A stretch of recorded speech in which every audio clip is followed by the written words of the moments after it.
Time to pull up a chair. We've got another great story for you today in the rLounge. Rent? Unpaid. Chores? Non-existent. Respect for boundaries? That's a whole other story.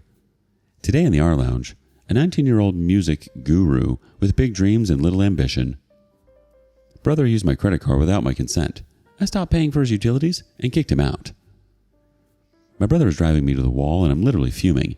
I, 24 male, work for an IT company. My brother Danny, 19 male, has been living with me for a little over a year. He dropped out of college because he lost interest in studies and found a passion in music. He traveled here in the city in a search of a break, but we all know it's not a cakewalk to get a music gig. Every other guy in LA is a musician.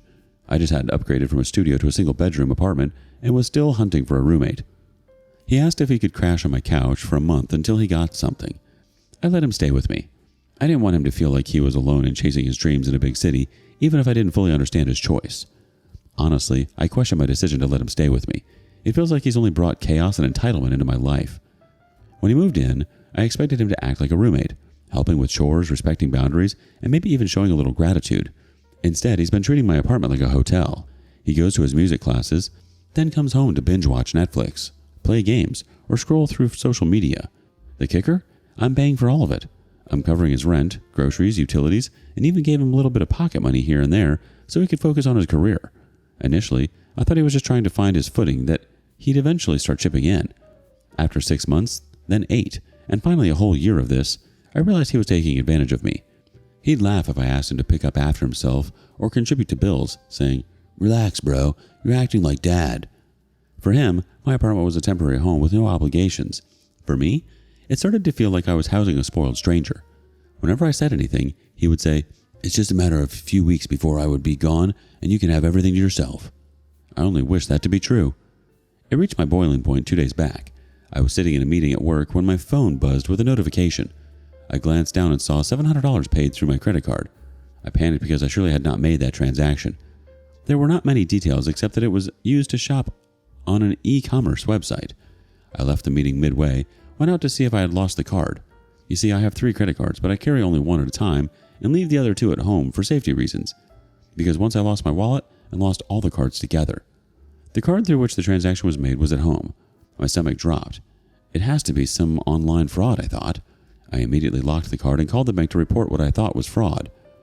When I got home in the night, I found Danny lounging on the couch with his headphones on, oblivious to the world around him. I went to my room and checked for the card. It was still there in my bedside drawer, even when it didn't cross my mind that he would have transacted through it. While having dinner, I told Danny about the unauthorized charge, expecting some kind of shock or empathy for him. Instead, he casually slipped off his headphones and said, "Oh, that was me. I needed an audio mixer and thought you wouldn't mind." I was horrified. I couldn't help but scream at him, questioned his audacity. He was still very chilled out. In fact, he chuckled and said, "Relax, dude, it's just $700. I yelled, "Don't you think you needed to inform me before using my card? I hope you realize it's a theft." He justified himself saying, "I didn't run away with the card. I just used it to buy something I needed. I would have called you asking for the one-time password, but that effing international transactions didn't ask for one." He giggled, as if it was some kind of joke. The audacity of him to just assume I'd be okay with him spending $700 of my money without even asking. I lost my crap and called him a douchebag. He rolled his eyes and said, "You're acting like it's the end of the world. You make good money. Why are you so pressed over a couple of bucks?" I screamed, "A couple of bucks? $700 is not a couple of bucks, even if I made a decent salary. If he needed it, he could have asked me instead of swiping my card without my consent. But this wasn't asking. This was stealing. And the worst part? He genuinely didn't see it as a big deal. There was no point talking to this craphead. I just stormed out of the apartment and crashed at my friend's place. I don't want to see his effing face. I'm so angry right now that I'm avoiding all sorts of interactions with him. I don't know what to do. I wish I could just throw him out of the apartment right now. However, that's not an option knowing that he's penniless. If I throw him out, he's going to land up under a flyover, and God knows what kind of company he gets into. Any better way of dealing with this? It's wild he's so chill about his little $700 impulse buy. Like it's a candy bar at checkout instead of a piece of equipment he's not even using to make money. And the "it's just a couple of bucks" line? Classic entitled sibling move. Honestly, if he doesn't get that using your card without asking is theft, it might be time for a dose of tough love. Maybe he needs to learn some harsh lessons here, OP. Update 1. I'm so glad that I posted this here. So many of you cautioned me about tenant rights. I honestly had no idea I could land in a legal soup for throwing him out without proper precautions, even though he's not paying the rent. Thanks for that, folks. So I was avoiding any further confrontation with this crappy head dude for my own sanity. It was partly because I had a bleak hope that maybe the bank could get the charges reversed since I claimed it wasn't done by me. Turns out it doesn't happen this way. After a week, I got an email from them saying that the transaction couldn't be reversed. They've ruled it as authorized because the transaction took place in a saved device, which was my home PC. Apart from my laptop, I have an old PC from my college days which Danny and I share. The card details were saved in that device and hence it couldn't be marked doubtful. I was so furious I couldn't tell you. I confronted Danny again and told him he had to pay me back, and I'd need him to start chipping in around the house too. He giggled and said, "You're still brooding over it? Fine. I'd pay once I get a music gig." It didn't ease my anxiety. As far as I could tell, he wasn't making any moves toward a steady income anytime soon. I said I can't wait until then because it sounded next to impossible to me, so he better find another way to pay me back. It led to a heated argument between us. He got offended that I was undermining his talent. I didn't massage his ego and asked for my money at all costs. He was like, "From where do I get the money? Do you want me to rob?" I replied, "Why can't you get a job? You go to class for barely 3 to 4 hours a day. You can easily pull it off with a part-time job, or in fact, with a full-time job." He said okay, and ended the conversation. I was a fool to think he took it seriously. A week passed. I didn't see his lazy butt moving. I nudged him, but he's thick-skinned. Since reasoning with him was getting nowhere, I decided to play hardball. I stopped buying him food. I bought it for myself and ate at the kitchen counter in front of him. First day, he asked me where's mine. I replied, "Earn yourself." He stormed out, murmuring under his breath. Still no progress. I figured he had a few bucks saved up from the pocket money I gave him. He used that for food, and when that got over, I saw him getting loaves of bread and banana. I guess he's on that diet for a while now. His ego is so massive that he's ready to starve, but he won't find a job. Then next, I canceled the cable. I don't watch it anyway. He got a little fussy. I stood my ground and said if he needed one, he can get one. I'm not paying for something that I don't watch. It didn't affect him much because he swiftly moved to watch and play stuff on his phone. He got a major hit when I changed the Wi-Fi password and logged him out of Netflix and all other streaming platforms. He lost it when he realized he couldn't stream or game anymore. He demanded I share with him the new password. I told him he'd need to start footing the bills if he wanted access to the amenities. His response? "Why are you being so unreasonable? I'll get around to it when I'm good and ready." I said wait until then to have this stuff. Then he pulled the ultimate move. He called our parents. And just as I expected, my mom was furious with me. He told her that I was asking him to foot the bills for the amenities to use, and also I was starving him, knowing that he doesn't earn. Mom got swayed away by his pity story and blew up on me, saying things like, "He's your little brother. You should be supporting him."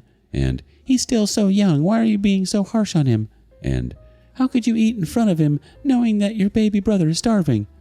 I told her that he can take up a part-time job to take care of this stuff, but she insisted I support him because he needs to focus on his career. God knows what he's up to. Without sounding rude, I don't think he has a chance in music. I hear him singing and playing the instruments. I don't have much knowledge about music, but as an audience, I can say it doesn't sound pleasing at all. He has even put some of it on YouTube, but got no traction. He's not consistent even there. Then I told my mom about the credit card incident and her tone shifted. She was silent for a moment and then said, "Oh, he didn't tell me about this. Let me talk to him, but dear, you can't be so harsh on him, but for this small goof up." I lost my crap at her remark. It wasn't just the money I was upset about. I hate his ungratefulness. He feels he's entitled to everything without lifting a finger. I'm sorry, life doesn't work this way. I don't know if Mom really understood this or not. She quickly took her word back. She said it was wrong of him to do that. However, she still insisted I let it go. I told her that if she thought it was a small amount, then maybe they should pay my $700. She hung up the call saying being the elder one, I should have maturely handled the situation. I feel so stupid to even think that my parents would understand me. "I'll pay when I get a music gig." Sure, Danny, because paying $700 with your non-existent career sounds totally realistic. Update 2. Mom tried to save his butt. I don't know what happened between them. A few days later, she sent me $700 and said I should make peace with Danny. I didn't feel good about receiving that money. It wasn't just about the money after all. I know she had the best intent in mind. She thought it would smooth things between us. I thought, fine, at least I got my money back. So instead of finding a job, he has been manipulating Mom to lend him money for the monthly expenses.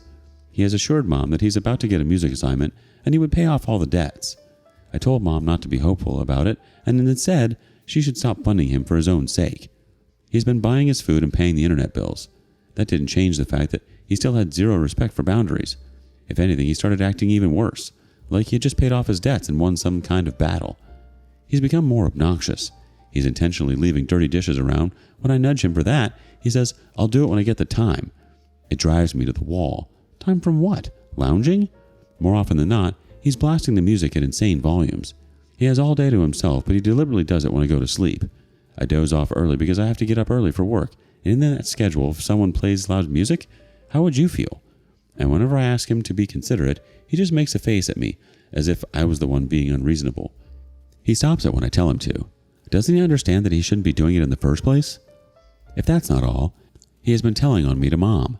The other day she called me and said, why was I picking up on him for every silly thing? I told her what Danny had been up to, and she said, "But he's doing it when you tell him, right?" The thing is, why do I have to tell him? Doesn't he know his responsibilities? I gave up on making her understand. I realized there's just one way to get rid of this. To get rid of him. Yesterday, I went to the kitchen to find my favorite coffee mug shattered on the floor. I'd had that mug for years. A little piece of my life before all this mess. I asked him about it, and he shrugged, saying, "Oops, my bad. Wasn't it an old one?" I have started hating his presence in the house and his utter disregard for anything that mattered to me. He went on to say, "It was just a cup. Why are you overreacting?" I blew out at him. It's not about the mug. It's about your attitude.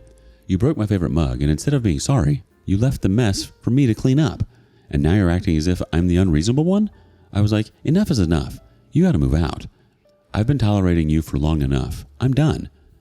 He threw fits at me, saying, "What do you want? I paid the money I owed you. I'm doing my share of the chores. I'm paying for food and internet." I said, first of all, you didn't pay the money. Mom bailed you out. And second, you're still living in my house. I'm still paying for the electricity and maintenance. So you don't dare raise your voice at me. I thought this would shut him down, but no. Instead, he went on to say, "Man, why are you acting so pricey? I'm living out on a couch. You should just be glad I'm doing the dishes and cleaning the house half the time. It's kind of free service you're getting." I was fed up with this self-proclaimed greatness. I said, "You know what? You don't deserve even the couch." I decided then and there to ask him to leave. I gave him a month's notice to find somewhere else to stay, but he laughed it off, saying, "Good luck kicking me out. You don't even own this place. I know my tenants' rights." He actually started reading up on tenant laws. He was convinced he could stay indefinitely to make my life miserable. I'll admit, his tenant rights comment threw me. I hadn't imagined he would go to such lengths. Thanks to this community, I was prepared for the situation. I wasn't about to let him hold me hostage in my own apartment. I had already consulted a lawyer friend, who assured me that since he wasn't on the lease and hadn't contributed financially, I had every right to ask him to leave. He even drafted a formal notice for me, which I kept handy for situations like this. The next day, I printed it out, got the official seal, and presented it to Danny. He was beyond shock. He didn't see this coming. Suddenly, his demeanor changed.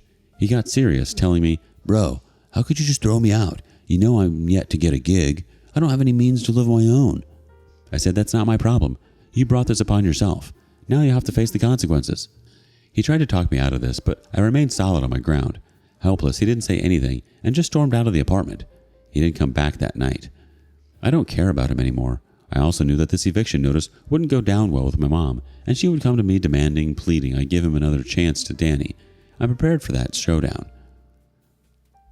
Update 3. New update. As I predicted, my mom and even my dad reached out to me to let Danny stay with me. Dad understood my stand and didn't insist much, but Mom was persistent. Ultimately, I had to tell her that if she continued to pester me, I would stop talking to her. She didn't like it, but she stopped bothering me after that. Danny didn't return home for 2 days. The official looking document shook him. Instead of backing down, he doubled down. He started passing passive-aggressive comments like, "Good luck finding a guy for this couch. Let's see who wants to pay to live in this den." It was bizarre, manipulative, and sad. He clearly didn't want to leave, also didn't want to show any accountability. If he didn't want to leave, he could have just come to me with genuine apology.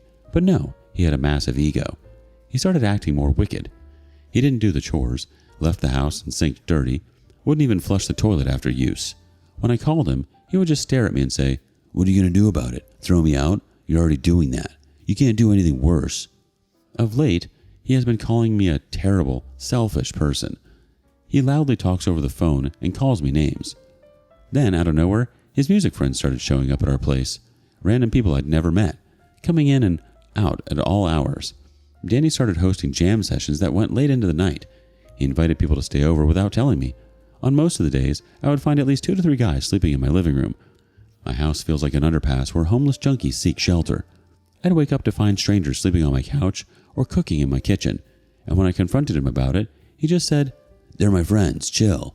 I felt so unsafe that I locked my room from inside at night and even locked it while going to work. I couldn't believe what my life had turned into. I was living in my own personal nightmare. I was counting on each day for a month to pass, and the day it was over, I asked him to pack his stuff and leave. He begged me to let him stay just 1 more week. I stood firm. I said, "You need to leave, and you need to leave now."